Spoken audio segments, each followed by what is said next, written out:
11:30 p.m. The world outside was quiet, soaked in the glow of a cold moon. Inside Will Rock Maternity Hospital, nurse Lisa Murphy walked through the staff entrance, badge hanging from her collar, her footsteps echoing through empty halls. The place felt off, not broken, just watching. The smell of bleach clung to the air like a warning. It was supposed to be a calm shift. She had done this dozens of times before, but tonight, something waited in the dark corners, something that had been there long before she arrived.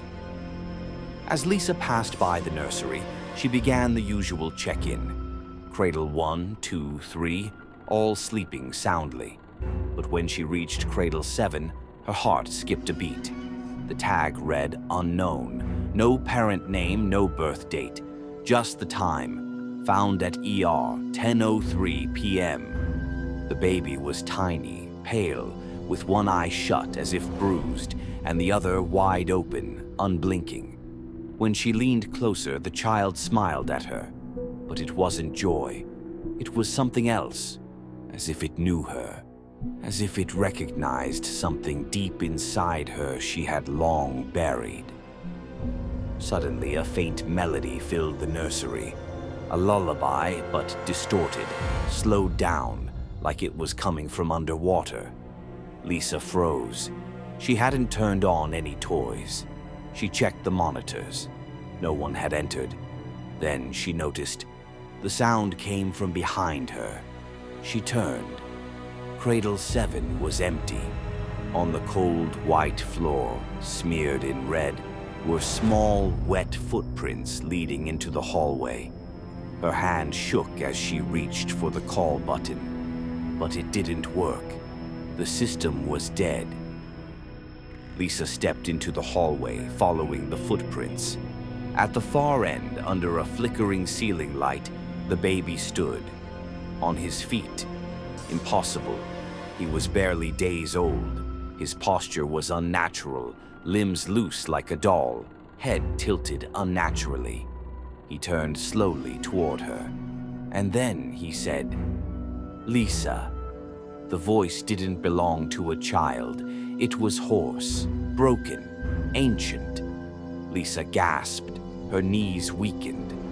What the hell was this thing? Panic took over. Lisa ran toward the main exit. The sliding doors didn't open. She tried every door, every hallway, locked. The lights above flickered like breath, in and out. Her own reflection in the glass looked distorted, slower than her movements.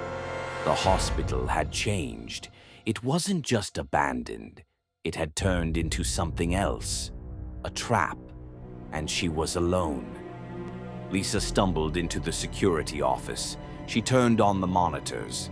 Static at first, then every screen flashed on, and the baby was in each one. Different rooms, different angles, but always looking, staring directly at the lens, sometimes walking backwards, sometimes crawling upside down on the ceiling. Lisa covered her mouth, trembling. In one camera, the baby stood right behind her.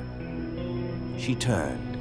No one, but a whisper slithered through the vents. "You let her die." Lisa froze. The memory returned like a hammer. A woman in labor, bleeding out. Lisa hesitating, delaying the call for help. The baby's voice again. "She was my mother." Lisa bolted through the corridor. The baby was moving, fast, crawling on all fours, upside down, sideways, twisting its neck in inhuman angles. Lights popped above her as she ran. She reached the medicine room and slammed the door shut. Silence.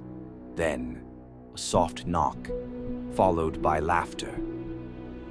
Inside the medicine cabinet, she found a vial, morphine. Trembling, she filled a syringe. The door creaked open. The baby stood in the frame, smiling wide. She stabbed the needle into his chest. His body convulsed. For a second, Silence. Then, his eyes opened again, this time all black.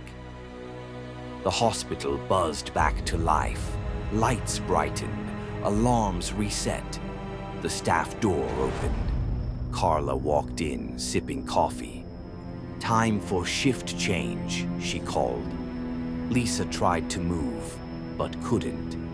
Carla entered the nursery. The door closed behind her with a click. Carla stepped into the nursery, humming a soft tune. Everything looked normal. Cradles lined up, soft lights overhead. But then she noticed Cradle 7. Empty. Confused, she turned. And there he was, standing beside the window, silent, still. When she called to him, he turned slowly. His lips curled into a smile, wide, unnatural. Not a baby's smile. A knowing one. A dangerous one. Carla's breath caught. In that moment, she wasn't sure who was watching who.